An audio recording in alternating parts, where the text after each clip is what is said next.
Hello friends, இன்றைக்கி இந்த வீடியோவில் ஒரு டிஃப்ரெண்ட்டான ஸ்நாக்ஸ் ரெசிபி தாங்க பார்க்க போகிறோம்.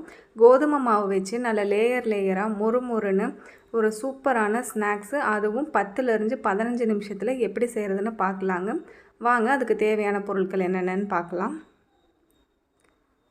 ஒரு கப்பு கோதுமை மாவை ஒரு மிக்சிங் பவுலில் சேர்த்துக்கோங்க. இது கூடவே அரை ஸ்பூன் ஓமம் சேர்த்துக்கலாம்.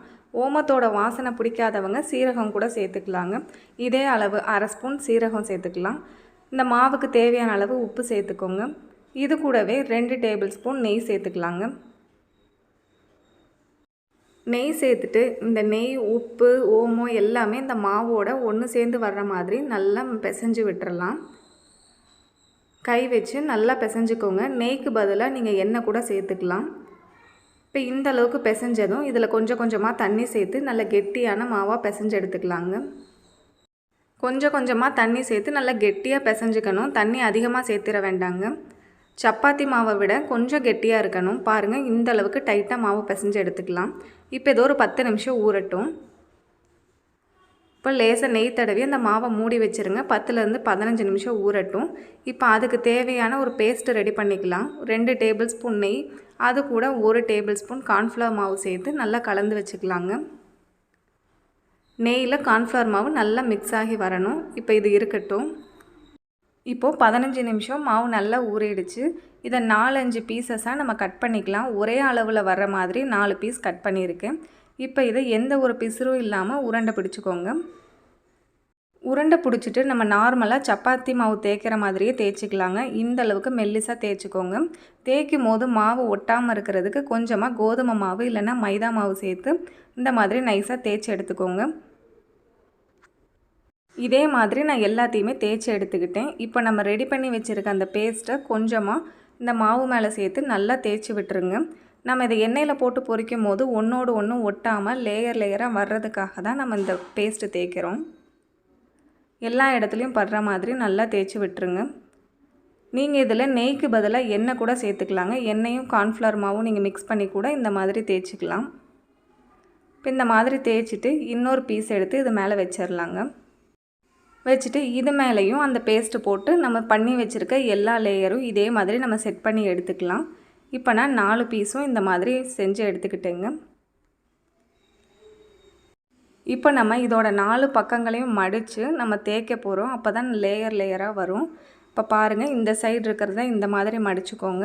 இப்போ நான் மடிக்கிற மாதிரியே மடித்து எடுத்துக்கோங்க. இப்போ ஆப்போசிட்டில் இருக்கிறத எடுத்து இது மேலே வச்சிடலாம். அவ்வளோதாங்க. இப்போ இது மேலே கொஞ்சமாக மைதா மாவு இல்லை கோதுமை மாவு தூவிட்டு ஒரு மீடியமான இதுக்கு தேய்ச்சி எடுத்துக்கலாம். பொறுமையாக தேய்ச்சிக்கோங்க. நெய் வந்து வெளியில் வராத மாதிரி தேய்ச்சிக்கோங்க.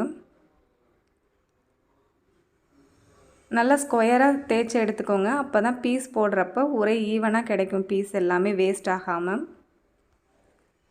ரொம்ப ப்ரெஷர் கொடுக்காமல் நல்லா சாஃப்டாக தேய்ச்சி எடுத்துக்கலாம். நம்ம இந்த மாதிரி மடித்து தேய்க்கிறதுனால நல்ல லேயராக கிடைக்குங்க. அப்போ தான் எண்ணெயில் போட்டு எடுக்கும் போது ஒரு லேயரும் நல்லா வெந்து மொறுன்னு இருக்கும். இப்போ இந்த எட்ஜஸில் வந்து கொஞ்சமாக பிசுறு இருக்கனால இதை கட் பண்ணி எடுத்துருங்க. எடுத்துகிட்டு இப்போ இதை நம்ம பீஸ் போட்டுடலாம். இப்போ இதில் நம்ம ஒரு இன்ச் கேப்பு விட்டு பீஸ் போட்டுக்கலாங்க. நீங்கள் நார்மலாக ஸ்கொயர் ஷேப்பு இல்லைன்னா டைமண்ட் ஷேப்பில் கூட நீங்கள் பீஸ் போட்டு எடுத்துக்கலாம். மாவு இந்தளவுக்கு கெட்டியாக பிசைஞ்சிங்கன்னா தான் இந்த மாதிரி பீஸ் போடுறதுக்கு ஈஸியாக இருக்கும். இந்த அளவுக்கு தடிமனாக நம்ம தேய்ச்சதை கட் பண்ணி எடுத்துக்கிட்டோம். இப்போ இது எல்லாத்தையும் நம்ம எடுத்து எண்ணெயில் போட்டு பொரித்து எடுத்துடலாங்க. ஒரு கடாயில் எண்ணெய் சேர்த்துட்டு எண்ணெய் சூடானதும் மீடியமான ஃப்ளேமில் வச்சுட்டு நம்ம கட் பண்ணி வச்சுருக்க பீசஸ் எல்லாம் ஒன்றா உள்ளே சேர்த்துக்கோங்க. மீடியமான ஃப்ளேமில் வச்சு பொரித்து எடுத்துக்கலாம். அப்போ தான் எல்லா பக்கமும் வெந்து ஒரே கலரில் கிடைக்கும். நீங்கள் ஹை ஃப்ளேமில் வச்சிட்டிங்கன்னா வெளிப்பக்கம் நல்லா கரிஞ்சிரும், ஆனால் உள்ளே வந்து நல்லா வேகாமல் இருக்குங்க. அதனால் இதை மீடியமாக வச்சுக்கலாம். 2 பக்கமும் நல்லா திருப்பி விடுங்க. இந்த சலசலப்பெல்லாம் அடங்கணும், அது வரைக்கும் இது இருக்கட்டும். இப்போ பாருங்கள், சலசலப்பெல்லாம் அடங்கி நல்லா செவந்து வந்துருச்சு. இப்போ இதை எடுத்துடலாம். இதே மாதிரி நம்ம மீதம் இருக்க எல்லா பீசஸையும் எண்ணெயில் சேர்த்து பொரித்து எடுத்துக்கலாங்க. அவ்வளோதாங்க, எல்லாமே ரெடி ஆகிடுச்சு. இது நல்லா ஆறுனதுக்கப்புறமா மொறுன்னு வந்துடும். பாருங்கள் எவ்வளோ கிறிஸ்பியாக இருக்குன்னு. கண்டிப்பாக இந்த ரெசிபி உங்கள் வீட்டில் செஞ்சு பார்த்துட்டு உங்கள் ஃபீட்பேக்ஸ் கமெண்ட் செக்ஷனில் சொல்லுங்கள். இந்த வீடியோ உங்களுக்கு பிடிச்சிருந்தால் மறக்காமல் லைக் பண்ணுங்கள், ஷேர் பண்ணுங்கள், சப்ஸ்கிரைப் பண்ணுங்கள். பாய்.